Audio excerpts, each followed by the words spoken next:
കല്യാണി വാതിൽ തുറക്കാൻ പറയട്ടെ. ഇനിയിപ്പോ അമ്മായി പറഞ്ഞതുപോലെ വല്ലതും ചെയ്യോ? കല്യാണി അമ്മായി, കല്യാണി വാതിൽ തുറക്ക്. കല്യാണി അമ്മായി, കല്യാണി വാതിൽ തുറക്കാൻ. അമ്മായി, കല്യാണി വാതിൽ തുറന്നേ. നീ 3-4 ദിവസം ഇവിടെ നിന്നു. നീ ആദ്യം വാതിൽ തുറക്ക്. അമ്മായി, അമ്മായി വാതിൽ തുറക്ക്. ഞാൻ പറയുന്നൊന്ന് കേക്ക്. അമ്മായി, ഞാൻ പറഞ്ഞല്ലോ നീ ഇവിടെ നിന്നു. നീ വാതിൽ തുറക്ക്.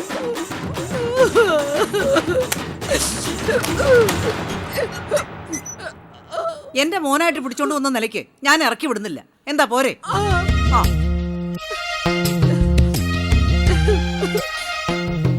താങ്ക്സ് ധർമ്മേട്ടാ. ഓ ആയിക്കോട്ടെ.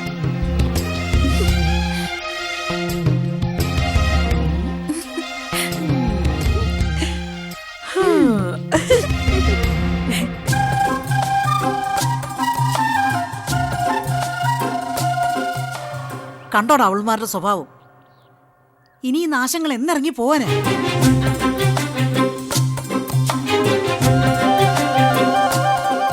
ഇങ്ങോട്ട് വാടാ.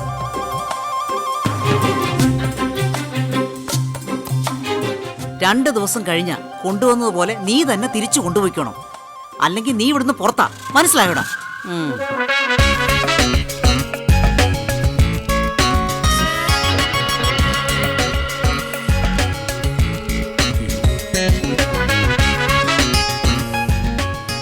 ഈ കാലത്ത് ഒരു ഉപകാരവും ചെയ്യാൻ പറ്റില്ല. ഇവിടെയും രക്ഷയില്ലമ്മേ. നീ വിചാരിച്ച രക്ഷയുണ്ടാവും? കോടിക്കണക്കിന് സ്വത്താ ഈ തറവാട്ടില്, 5 മക്കളും. ഏതെങ്കിലും ഒരുത്തൻ നിന്നെ പ്രേമിച്ച് കിട്ടിയാ നമുക്ക് ഇവിടെ സ്ഥിരമായിട്ട് കഴിയാം. അയ്യോ, ഞാൻ പ്രേമിക്കാനോ? അയ്യടാ, ടൈലർ കുമാരന്റെ മോനോടെ നീ കാണിച്ച കാര്യം തന്നെയാ പ്രേമം. അന്ന് കൊഞ്ചു കൊഴിയാനും വഴി കാത്തു നിൽക്കാനും ഒക്കെ ആരും നിന്നെ പഠിപ്പിച്ചില്ലല്ലോ. അതൊക്കെ തന്നെ ചെയ്താ മതി ഇവിടെ.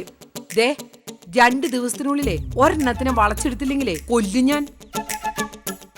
മൂത്തവൻ ധർമ്മം കുറച്ച് മനുഷ്യപ്പറ്റുള്ളവനാ. അയാൾക്ക് എന്തോരം പ്രായം കാണും? എനിക്കൊന്നും വേണ്ട. അയാള് വേണ്ടെങ്കിൽ വേണ്ട. ബാക്കി 4 എണ്ണുണ്ടല്ലോ. ഏതാന്ന് വെച്ചാ നീ തെരഞ്ഞെടുത്തോ. ഹോ, നിന്റെ സ്ഥാനത്ത് ഞാൻ എങ്ങനെ ആയിരുന്നെങ്കിൽ 5 എണ്ണത്തിനും കെട്ടി ഇവിടെ പാഞ്ചാലിയെ പോലെ സുഖിച്ച് കഴിഞ്ഞേനെ. മോളെ, പെണ്ണിന് ദൈവം ചില സിദ്ധികളൊക്കെ തന്നിട്ടുണ്ട്. അത് ഉപയോഗിക്കാൻ അറിയണം. നിന്നെ കെട്ടണമെന്നും പറഞ്ഞ് 5 എണ്ണം കൂടി ആ തലേ സൗര്യം കെടുത്തണം. ഇവിടുന്ന് ഇറങ്ങേണ്ടി വന്നാലേ നമ്മള് പെരുവഴിയിലാ. അത് ഓർമ്മ വേണം. എന്റെ ദൈവമേ, എന്റെ മോൾക്ക് ശക്തി കൊടുക്കണേ. ദേ, അമ്മ നിന്നെ നന്നായിട്ട് ഒരുക്കി തരാം. എന്റെ മോൾ ഇങ്ങോട്ട് വന്നേ. വാ ഇങ്ങോട്ട്.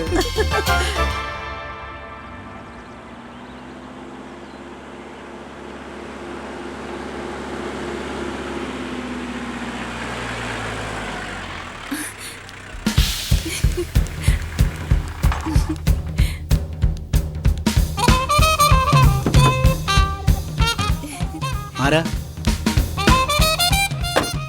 ചോദിച്ചത് കേട്ടില്ലേ? ഈ വീടിനകത്ത് എങ്ങനെ കയറി? ഞാൻ താമര, ചേട്ടന്റെ ബന്ധുവാ. എന്റെ ബന്ധുവോ?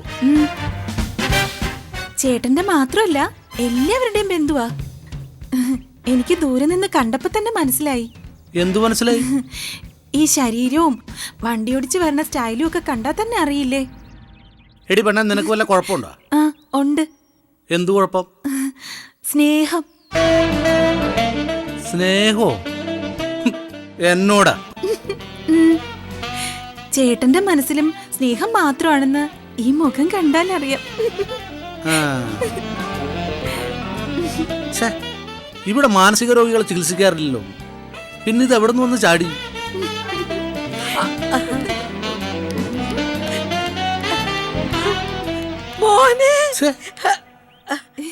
ആഹാ, അഭയാർത്ഥികൾ ഒരുപാടുണ്ടല്ലോ. ഇതെന്താ വെള്ളപ്പൊക്കോ? എന്താടാ ഇങ്ങനെ നോക്കണത്? നിന്റെ അമ്മായിയാ, കല്യാണി അമ്മായി. ഏത് കല്യാണി അമ്മായി? അയ്യോ, എടാ, ഇവളെ എന്റെ മോളാ. നന്നായി. ഇവളുടെ നിപ്പും ഭാവം കണ്ടപ്പോഴേ ഇവളെ പ്രസവിച്ച തള്ളയെ ഒന്ന് കാണണമെന്ന് എനിക്ക് തോന്നിയതാ. കണ്ടോടി എന്റെ പിള്ളേരുടെ ഒരു സ്നേഹം. ഞങ്ങളെ ധർമ്മമോന്റെ കൂടെ ഇങ്ങോട്ട് വന്നത്. ഇന്നേ വരെ കണ്ടിട്ടില്ലെങ്കിലും ദൂരേന്ന് മോൻ മരുന്ന് കണ്ടപ്പോഴേ ഇവൾക്ക് മനസ്സിലായി. ദേ എന്റെ മോളായതുകൊണ്ട് പറയല്ല കേട്ടോ, ഒടുക്കത്തെ ബുദ്ധി അവൾക്ക് തന്നെ. എങ്ങനെയടി മനസ്സിലാക്കി കളഞ്ഞു? അത് പിന്നെ മുഖത്തെ ഗൗരവവും ശരീരമൊക്കെ കണ്ടാൽ അറിഞ്ഞൂടെ ഭീമേട്ടനാണെന്ന്. ഓ പെണ്ണിന്റെ ഒരു നാളെ കണ്ടില്ലേ?